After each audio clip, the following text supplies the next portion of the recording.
बिस्मिल्लाहिर्रहमानिर्रहीम। अस्सलाम वालेकुम viewers, Bilal Shafiq YouTube channel में आपको खुशामदीद कहता हूँ।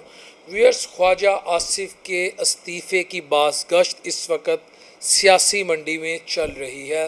क्या ख्वाजा आसिफ ने इस्तीफ़ा दे दिया?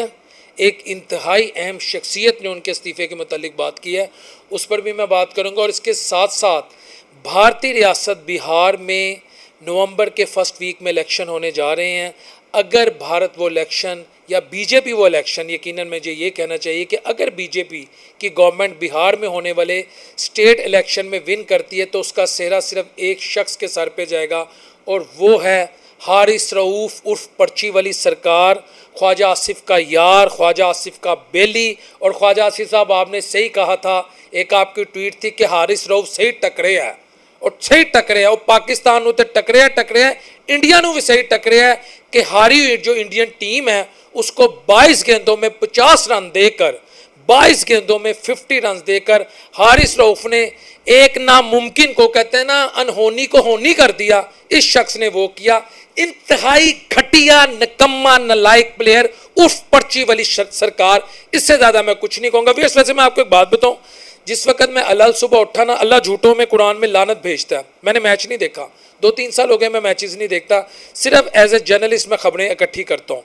सुबह फजर के टाइम आँख खुली तो डॉन न्यूज़ का आर्टिकल मेरे सामने, यानी खबर मेरे सामने। मैंने देखा कि यार, मैंने सोचना चाहिए कि रात मैच कौन जीता, तो उसमें आ चुका था कि पाकिस्तान भारत के हाथों शिकस्त खा गया, लेकिन एक सनसनीखेज मुकाबले के बाद।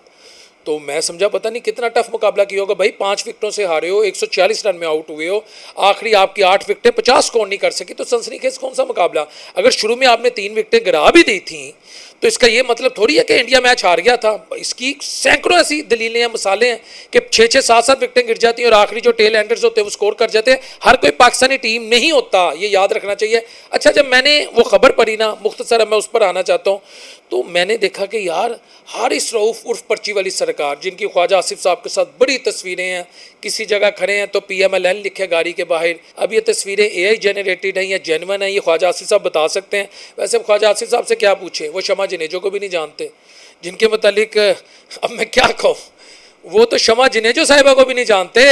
और शमा जिनेजो जो है वो किन किन के साथ तस्वीर खिंचवाती रही, वो ओपनली कह रही है कि मैं इधर बैठी हूँ, मैं तो वज़ीर-ए-आज़म की तकरीर लिखती हूँ। और जहाँ तक ख्वाजा आसिफ साहब के इस्तीफ़े की बात है, तो उस पर नजम सेठी ने क्या कहा है कि ख्वाजा आसिफ को फारग करना चाहिए, इनकी रिट ही नहीं है जहाँ वो जाकर बैठ जाते हैं। मुसद्दिक मलिक या खुरम दस्तगीर को ले आएँ या फिर पीपल्स पार्टी में से किसी को ले आएँ, बहुत सबकी हो रही है, बहुत सुबकी हो रही है। शहबाज शरीफ साहब क्या करें, वो चाहें भी तो ख्वाजा आसिफ को साइड लाइन नहीं कर सकते। नजम सेठी, तो ख्वाजा आसिफ को तो पहले ही बड़ी बदनामियों का सामना है, चाहे उनका माजी के इंटरव्यू हो या मेहदी हसन के सामने उनके इंटरव्यू हो, या उन्होंने जो हारिस रऊफ़ को पिछले दिनों सपोर्ट किया, जिस दिन उन्होंने किया था मैंने कहा था अल्लाह ताला पाकिस्तान की खैर करें। अब हारिस रऊफ़ को चंद चढ़ाएगा और उसने चढ़ा दिया चंद। लेकिन इस वक्त डिबेट वो नहीं है, डिबेट ये है कि इस शख्स को कोई शर्म आई अ लिटिल बिट भी कि ये पाकिस्तान को रिप्रेजेंट कर रहा है। यार, तू अगर तुझसे बॉलिंग नहीं हो रही, तेरा कप्तान नालायक है, निकम्मा है, वो तुझे आखिरी ओवर दे रहा है, उसको तुझे शुरू में फारग कर देना चाहिए था। तो इस काबिल ही नहीं है, तो खुद ही कोई बहाना बना ले कि मैं इंजर्ड हो गया हूँ, मैं ज़ख्मी हो गया हूँ। लेकिन इन लोगों में गैरत और शऊर नहीं है। ये जो पाकिस्तान को बदनाम करें, खुदा की कसम, इंडिया में इस वक्त जीत का समा है। इंडिया वो इस वक्त मज़ा चख रहा था। इंडिया की हालत ये थी कि डोमेस्टिकली, रीजनली और ग्लोबली चारों शाने चित था। लेकिन इन नालायक और निकम्मे खिलाड़ियों ने ना, मैं आपको हकीकत बता रहा हूँ, इंडियन गवर्नमेंट को, मोदी गवर्नमेंट को, बीजेपी गवर्नमेंट को दोबारा से जिंदा कर दिया, उसमें जान भर दिया।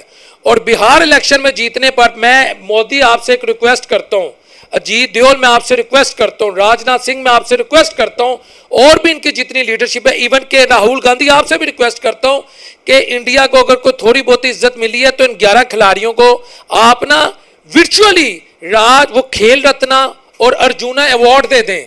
खेल रत्ना एक अवार्ड है और अर्जुना अवार्ड है, आप इनको दे दें। जो भी आपके बेहतरीन अवार्ड है इन 11 खिलाड़ियों को दें, वरना इंडिया को तो कोई मुंह नहीं लगा रहा था। Indian politics, Indian security, Indian military, Indian parliament, Indian media, Indian actor actresses सब पिटे हुए थे। इन 11 खिलाड़ियों ने, निकम्मे खिलाड़ियों ने आपको इज्जत दी।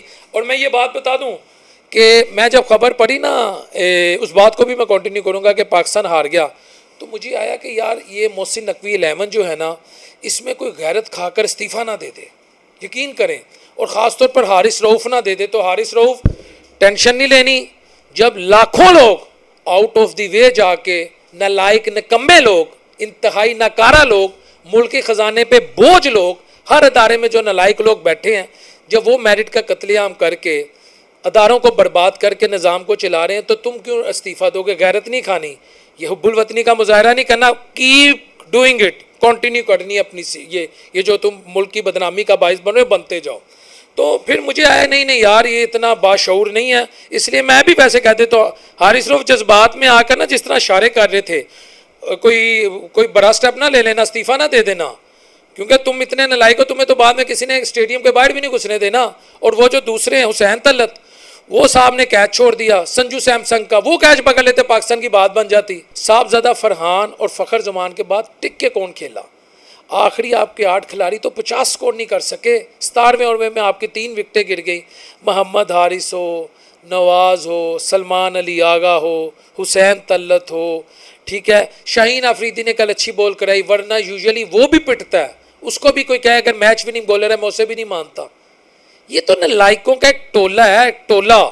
लेकिन शऊर में नहीं आना, हुब्बुल वतनी का मुजाहरा नहीं करना, कोई गैरत नहीं खानी, जुड़े रहो मुल्की खजाने पे, इस तरह वो जिसे कहते हैं शुगर की तरह चिपक जाओ और ख़त्म कर दो पाकिस्तानी क्रिकेट टीम को, जो तुमने 2 सालों में, मैं 11 खिलाड़ियों से मुखातब हूँ, कोई कसर नहीं छोड़ी।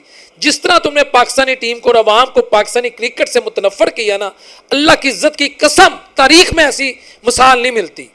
वरना तुम वारस थे वसीम अकरम के, शुएब अख्तर के, वकार यूनुस के, इंज़मामुल हक के, शाहिद अफरीदी के, ठीक है, हत्ता कि शाहिद अफरीदी भी कभी कभी चल जाते थे, मोहम्मद यूसुफ के, यूनुस खान के, अब्दुल रज़ाक के, ठीक है, इमरान नज़ीर के, सईद अनवर के, आमिर सुहेल के, इन लोगों को हमने क्रिकेट खेलते देखा है। उनसे या कोई पाप हो गया, जिसे कहते हैं ना हिंदी में पाप हो गया, कि उनके गुनाहों की सजा पाकिस्तानी टीम में तुम लोग आ गए हो, या इस कौम की कोई बदकिस्मती है कि ऐसे निकम्मे खिलाड़ी आ गए। इंडिया में इस वक्त जश्न का समा है। मोदी की ट्वीट पढ़ी है, तकरीबन 2 करोड़ अफराद ने देखी है। मैं आपके सामने नरेंद्र मोदी की ट्वीट रख लेता हूँ, ये देखें नरेंद्र मोदी क्या कह रहा है। नरेंद्र मोदी हुजूरे वाला ये कह रहा है कि same outcome, well done, congratulation to the cricketer, same outcome. यानी वो आज भी इस बात पे बजीद था कि हमने इनको ऑपरेशन सिंदूर में शिकस्त दिया, ताकि पूरी दुनिया कहती है पाकिस्तान जीता है। जो हमारी एयरफोर्स ने इज्जत कमाई, जो हमारी सिक्योरिटी फोर्सेस ने इज्जत कमाई, जो पाकिस्तान ने इज्जत कमाई, इस क्रिकेट टीम ने कोई कसर नहीं छोड़ी हमें पाकिस्तान को इंडिया के हाथों रुस्वा करने की। इंतहाई नालायक प्लेयर हैं यार, थोड़ी सी गैरत शऊर नहीं है आप लोगों में? छोड़ क्यों नहीं देते टीम? थोड़ा कमा लिया, थोड़ा खा लिया, थोड़ा मुल्क को बदनाम कर दिया। अफसोस होता है यार, अफसोस होता है। ये नालायकों का टोला भाईजान। तो ख्वाजा आसिफ साहब और हारिस रऊफ साहब, बहुत बहुत मुबारक हो। आप दोनों की यारी, यकीन करें, पाकिस्तान और पाकिस्तानी क्रिकेट टीम पे पड़ गई भारी। ठीक है, इससे ज्यादा मैं क्या कहूंगा। अस्सलाम वालेकुम रहमतुल्लाहि व बरकातहू।